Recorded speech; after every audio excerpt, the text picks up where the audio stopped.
बच्चों जे में 2026 में रिबी से क्वेश्चन मेरे पास है। यहां पे आपको दिया हुआ है, यहां पे आपको दिया हुआ है A1, यहां से A1 A2 A3 are in encouraging JP, ठीक है। इसके बाद यहां पे करें कि such that A1 plus A3 plus A5 का वैल्यू 21। तो सबसे पहला काम यहां पे ले लेते हैं। A1 को क्या करेंगे हम लोग, A1 को यहां से A रखेंगे, प्लस A3 को क्या लिखेंगे बताइए, A3 को AR स्क्वायर, A5 को क्या लिखेंगे AR का पावर 4 का वैल्यू कितना आ गया मेरे पास 21 आ गया। कितना मिल गया 21। और यहां से A को कॉमन निकाल लेते हैं, यहां से ध्यान से समझिएगा, यहां से A को कॉमन निकालेंगे तो 1 प्लस मेरे पास R square plus R to the power 4 का वैल्यू क्या बनेगा 21 बनेगा। इसको इक्वेशन नंबर यहां से हम लोग 1 ले लिए हैं। क्लियर है।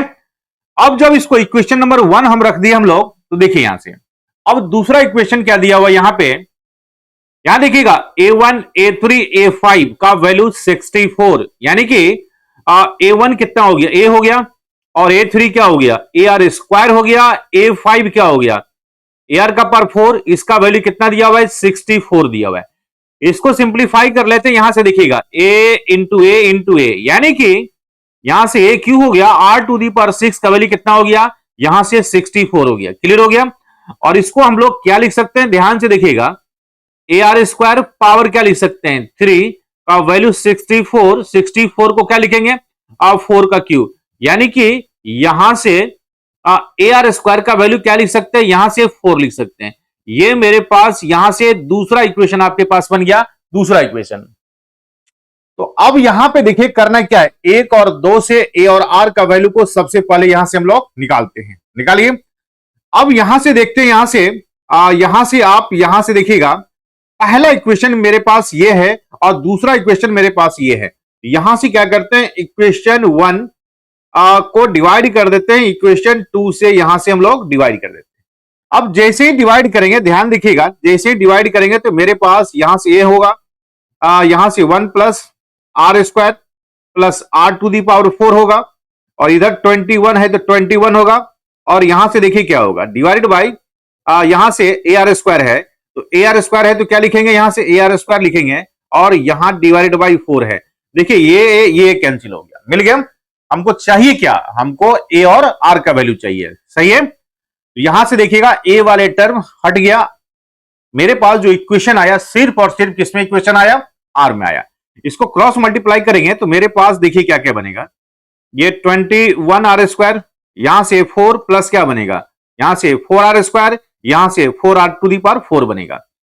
अब यहां पे देख लेते हैं, यहां पे देखिएगा मेरे पास यहां से 4 R के पावर 4, यहां पे 4 R स्क्वायर, यहां पे 21 R स्क्वायर, यानी कि यहां से 17 क्या बनेगा 70 R स्क्वायर प्लस 4 का वैल्यू क्या बनेगा यहां से 0 मिलेगा। 0 बना दिए। अब देखिए यहां से हमको वैल्यू किसका चाहिए A और R का वैल्यू चाहिए, तो A और R का वैल्यू चाहिए, तो यहां से देखिए A और R का वैल्यू को हम लोग कैसे निकालेंगे। यहां पे देखिएगा R स्क्वायर में क्वाड्रेटिक हो गया, तो इसको हम लोग लिख सकते हैं 4R स्क्वायर, यानी कि 17R स्क्वायर, ठीक है। 16R स्क्वायर माइनस कितना R स्क्वायर, और यहां से प्लस 4 का वैल्यू 0 लिख सकते हैं।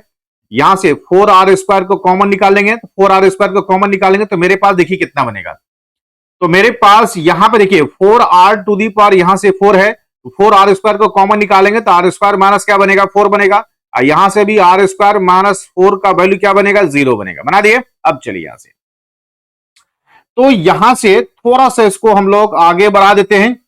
ध्यान से देखिएगा, हमको वैल्यू चाहिए A1 plus A2 plus A3 का वैल्यू चाहिए, तो यहां से अब इक्वेशन को सोल्व कर लेते हैं। तो ये मेरे पास यहां से बनेगा R स्क्वायर, यानी कि 4R स्क्वायर माइनस 1 बनेगा, और इनटू यहां से R स्क्वायर माइनस 4 का वैल्यू क्या बनेगा 0, यानी देखिएगा R स्क्वायर का वैल्यू A का वैल्यू 4 बन गया, A का वैल्यू कितना बन गया 1/4। देखिए 1/4 को कैंसिल करेंगे और R स्क्वायर का वैल्यू 4 लेंगे तो प्लस माइनस 2 बनेगा, तो माइनस वाले को भी कैंसिल करेंगे तो R का वैल्यू आपके पास यहां से क्या बन गया, R का वैल्यू कितना आ गया, R का वैल्यू यहां से 2 आ गया आपके पास, सही है। जब R का वैल्यू 2, तो हमको किसका वैल्यू चाहिए A का वैल्यू निकाल लेना है, तो A का वैल्यू निकालने के लिए यहां से आते हैं, सबसे पहले क्या करते हैं किसी एक में रख दो, यहां से फ्रॉम इक्वेशन 1 तो इक्वेशन 1 में क्या करेंगे हम लोग, इक्वेशन 1 चाहे इक्वेशन 2 में रखिए, आसान हो जाएगा। देखिए यहां से r का वैल्यू 2 को रखेंगे, ठीक है, r का वैल्यू यहां 2 रखेंगे, r स्क्वायर है तो a का वैल्यू कितना बनेगा, a का वैल्यू आपके पास क्या बनेगा, 1 बनेगा। तो वैल्यू आपको किसका चाहिए, a1 plus a2 plus a3 का वैल्यू चाहिए। तो यहां से बताइए a1 a हो गया प्लस क्या हो गया, a2 क्या हो गया, ar, और ये कितना हो गया, ar स्क्वायर हो गया। तो a का वैल्यू आपके पास 1, तो a का कोई मतलब ही नहीं रह गया, r के जगह पर 2 करेंगे तो 1 प्लस 2 प्लस कितना हो गया, यहां से 4 हो गया, तो वैल्यू कितना हो गया, 7 हो गया। वैल्यू कितना मिल गया, 7। तो आपको यहां से जो वैल्यू दिया हुआ है, किसका वैल्यू दिया हुआ है, a1 plus a2 plus a3 का वैल्यू कितना हो गया, यहां से वैल्यू कितना हो गया, 7। इसका आंसर क्या हो गया, 7 हो जाएगा। ठीक है, तो जीपी से एक बहुत ही बेहतरीन सा क्वेश्चन है। अब चलते हैं मेरे पास, देखते हैं अगला क्वेश्चन क्या है।